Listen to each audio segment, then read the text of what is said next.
My name is Melinda Dykstra, and I'm the founder of Lydia Circle. It was about when I was 17 that I became a follower of Jesus. And after that point, then my husband and I got married, and we lived in Iowa. My husband lost his job, and we had to move. And we moved all the way to the state of Virginia, and it was very difficult for our family. And that was at that time that the Lord really convicted me that I had not been a true follower, a follower that works with Him and does different things, not for my own self, but for Him.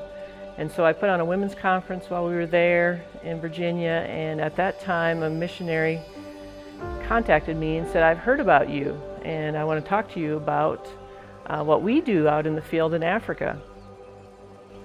And so when I went to meet with him, as he was talking, I just knew that this is something that I needed to do. I needed to go on an outreach with them and to really experience what is happening in missions. So I went out with them that year, and I had never, ever told anybody about Jesus.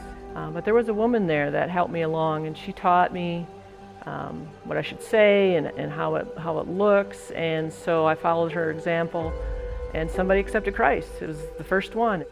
And so after that, I was hooked.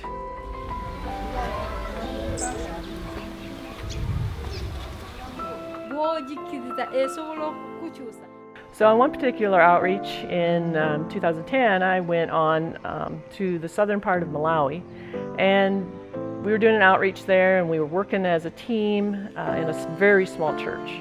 It probably could only sit 50 people or less, and they had a lot of people come. And the pastor there was realizing that, so he said, "Okay, all the men go in the church, you women, you stay outside and wait." And I just became very angry. I was fuming because they would allow me to stay inside the church, but the women that were there could not stay there. So as I looked around, I seen the women standing at the doorways and by the windows. They were trying to hear, and I just got up and I went outside. I took one of the interpreters with me, and I said, "We're going to teach these women." So we told the women, "Get some grass mats, go sit under a tree, and I will teach you exactly what the men are learning inside." And so that's what we did. The first day there's maybe 10 women, and boy were they excited. They were so excited to learn. And by the last day that we were there in the village, there were probably 25 to 30 women sitting on those grass mats. And in fact, we had run out of grass mats, and they were excited to do the work. And so that's where Lydia Circle came about.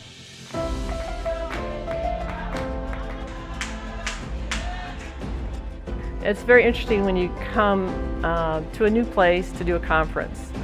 The women don't know what to expect. Many of them have not had schooling. Some may be illiterate. Most of them do not speak English, so we use an interpreter, and they're very timid. But by the last day, all of them are raising their hands. They all want to answer questions. And so the timidness and the shyness has gone away. They feel as if they can do it now.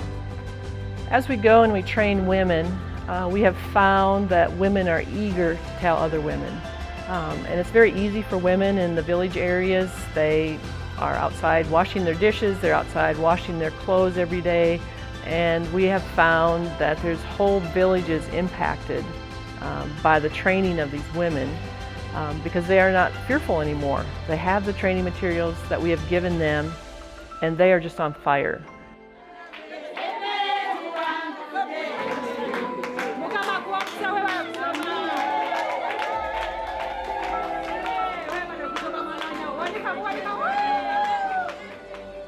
My big dream for Lydia Circle is that women all over the world will be empowered to go and tell the gospel message, but that they'll be encouraged, that they will open up, that they won't be so shy, and that this just will spread like fire across whole areas, whole countries, and that more and more women will become leaders in their communities.